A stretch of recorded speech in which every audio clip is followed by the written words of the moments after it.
Assalamualaikum warahmatullahi wabarakatuh. Kami dari kelompok kuartil pertama dalam tugas martikulasi Prodi Statistika Fakultas Matematika dan Ilmu Pengetahuan Alam Universitas Tanjung Pura akan mempresentasikan video materi yang telah kami kerjakan. Sebelum itu, izinkanlah kami untuk memperkenalkan diri. Nama saya Fahrul Aji. Nama saya Danang Bayu Saksono. Saya Anissa Putri Ayuni. Saya Amanda Cornelia. Perkenalkan, nama saya Arkeolus Juali. Kuartil ada yang pertama, kedua, dan ketiga. Ketiganya sama setaranya dalam batasan interval data. Walaupun belum pernah bersua, demi saling menjaga. Kami yakin kuartil pertama pasti bisa.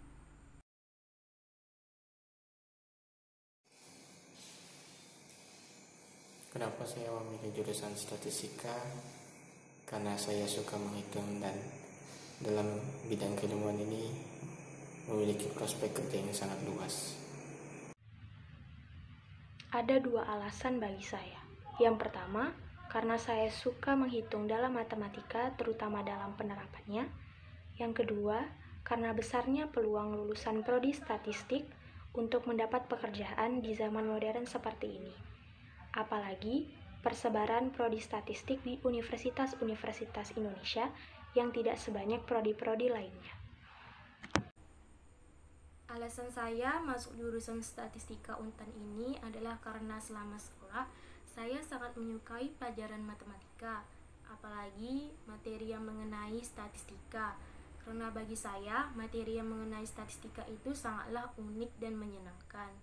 Selain itu, alasan saya masuk jurusan statistika adalah karena saya yakin bahwa peluang kerja jurusan statistika ini sangatlah luas, bahkan dibutuhkan di berbagai bidang pekerjaan yang ada di Indonesia.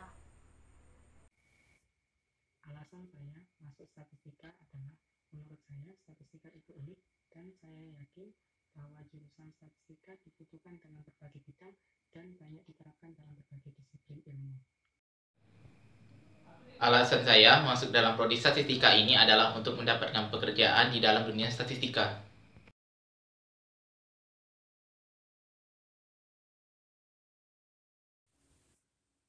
Di sini saya akan menjelaskan tentang statistika deskriptif, data tingkat pengangguran terbuka atau TPT menurut kabupaten atau kota di Provinsi Kalimantan Barat tahun 2019. Di sini kita bisa melihat datanya sama-sama.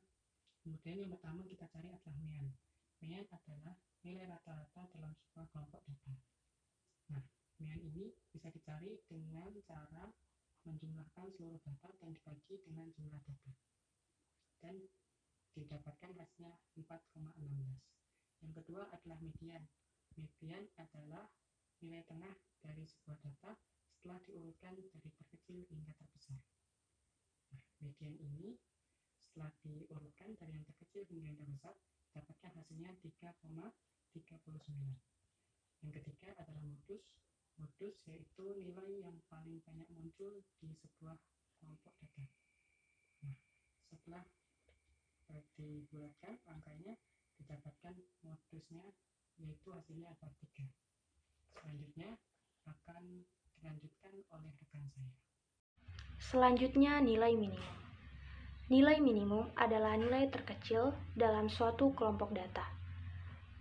Pada kelompok data ini, nilai minimum sebesar 2,45. Kemudian ada kuartil. Kuartil membagi suatu kelompok data menjadi 4 bagian yang sama besar setelah diurutkan dari yang terkecil hingga yang terbesar. Kuartil pertama atau kuartil bawah merupakan nilai tengah antara nilai minimum dan median dari suatu kelompok data. Pada kelompok data ini, kuartil pertama adalah 2,83. Selanjutnya kuartil 2 yang sama besarnya dengan median dari suatu kelompok data. Pada kelompok data ini, median sebesar 3,39. Selanjutnya kuartil ketiga atau kuartil atas merupakan nilai tengah antara nilai maksimum dan median dari suatu kelompok data. Pada kelompok data ini, kuartil ketiga adalah 5,025. Kemudian ada nilai maksimum yang merupakan nilai terbesar dari suatu kelompok data. Pada kelompok data ini, nilai maksimum sebesar 9,13. Selanjutnya desil. Desil membagi data menjadi 10 bagian yang sama besar setelah diurutkan dari yang terkecil hingga yang terbesar. Pada kelompok data ini, saya mengambil desil yang ke-9 yang bernilai 6,194. Kemudian persentil. Persentil membagi data menjadi 100 bagian yang sama besar setelah diurutkan dari yang terkecil hingga yang terbesar. Pada kelompok data ini, saya mengambil persentil yang ke-55 yang bernilai 3,643. Selanjutnya akan dijelaskan oleh teman saya. Baiklah, saya di sini akan menjelaskan standar deviasi, variasi, dan box plot dari data tingkat pengangguran terbuka TPT menurut kabupaten atau kota di Kalimantan Barat tahun 2019. Baiklah, yang pertama saya akan membahas standar deviasi. Apa itu standar deviasi? Standar deviasi adalah ukuran penyebaran data yang digunakan untuk menentukan nilai sebaran data dalam suatu sampel. Sampelnya yaitu adalah data TPT ini tahun 2019. Sehingga didapatkan hasil standar deviasinya adalah 1,89. Yang kedua, variasi. Apa itu variasi? Variasi adalah ukuran seberapa jauh sebuah kumpulan bilangan tersebar. Nah, jadi nilai variasi yang didapat dari TPT ini adalah 3,59. Dan yang terakhir, box plot. Apa itu box plot? Box plot adalah cara dalam statistik deskriptif untuk menggambarkan secara grafis dari data numeris melalui 5 ukuran, yaitu Q1, Q2 atau median, Q3, minimum, dan maksimum. Baiklah, saya akan menjelaskan grafik box plot ini. Untuk garis yang paling bawah ini adalah nilai minimum, yaitu 2,45. Jika ditarik garis, maka garis paling bawah ini akan menunjukkan angka 2,45. Kemudian untuk garis yang paling atas ini adalah nilai maksimum, yaitu 9,13. Dan jika ditarik garis, maka akan menunjukkan angka 9,13. Kemudian untuk box kuning yang di bawah ini, garis yang terdapat di bawah box kuning ini adalah nilai Q1, yaitu 2,83. Jika ditarik garis, maka garis pada bawah box kuning ini akan menunjukkan nilai 2,83.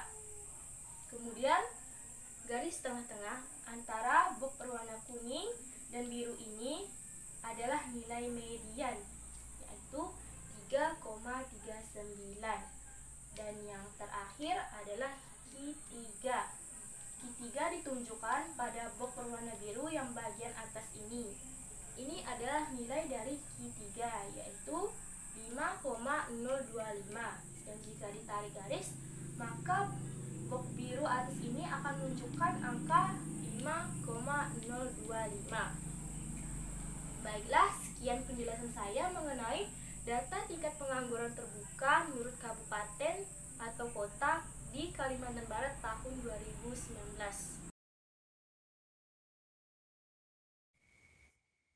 Kemudian, data kedua ada data tingkat partisipasi angkatan kerja atau TPAK menurut kabupaten atau kota di Provinsi Kalimantan Barat tahun 2019. Kita bisa melihat sama-sama datanya. Nah, yang pertama ada NEAN atau nilai rata-rata yang didapatkan adalah 69,47. Yang kedua adalah median atau nilai tengah, hasilnya adalah 68,68. Dan yang ketiga ada modus, yaitu nilai yang paling banyak muncul setelah dibulatkan, hasilnya adalah 65. Selanjutnya akan dilanjutkan oleh rekan saya. Pada data tingkat partisipasi angkatan kerja menurut kabupaten atau kota Provinsi Kalimantan Barat 2019 diperoleh nilai maksimum yaitu 77,19, nilai minimumnya 61,62, kuartil pertamanya 65,56, kuartil keduanya yaitu 68,68, kuartil ketiganya 72,87, dan desil ketiga sama dengan 66,089, persentil ke-95 sama dengan 77,021. Selanjutnya akan dilanjutkan oleh rekan saya. Baiklah, setelah beberapa video penjelasan tadi, maka di sini saya akan mempresentasikan tentang standar defisiasi, variasi, serta box plot dari tingkat partisipasi Angkatan Kerja Provinsi Kalimantan Barat 2019. Nah, di sini data yang telah didapatkan dari Badan Pusat Statistik Kalimantan Barat seperti ini. Lalu, bagaimana caranya kita untuk mencari variasi terlebih dahulu? Nah, untuk mencari variasi, pertama caranya seperti ini. Variasi itu bisa juga disebut dengan ragam. Kita tekan sama dengan, lalu kita ketik var. Lalu kita blok semua yang ada di sini, nilai. Lalu kita tekan enter, maka keluar nilainya 24,95. Nah, untuk simpangan bakunya juga, kita tulis sama dengan, lalu kita ketikkan stdef seperti ini, buka kurung, kita blok juga semua nilai yang ada di sini, kita tutup kurung, lalu kita tekan enter, maka keluarlah nilainya seperti ini. Nah, ini sebenarnya nilai yang tidak dibulatkan ya. Ini adalah nilai murni hasil perhitungan dari Excel sendiri. Tetapi untuk memudahkan kita dalam memahami nilai-nilai tersebut, maka di sini kami membulatkannya agar lebih mudah dipahami. Nah, seperti ini menjadinya. Menjadi 25 karena 24,9 itu dekatnya ke 25. Begitu juga dengan 4,99 jika kita bulatkan.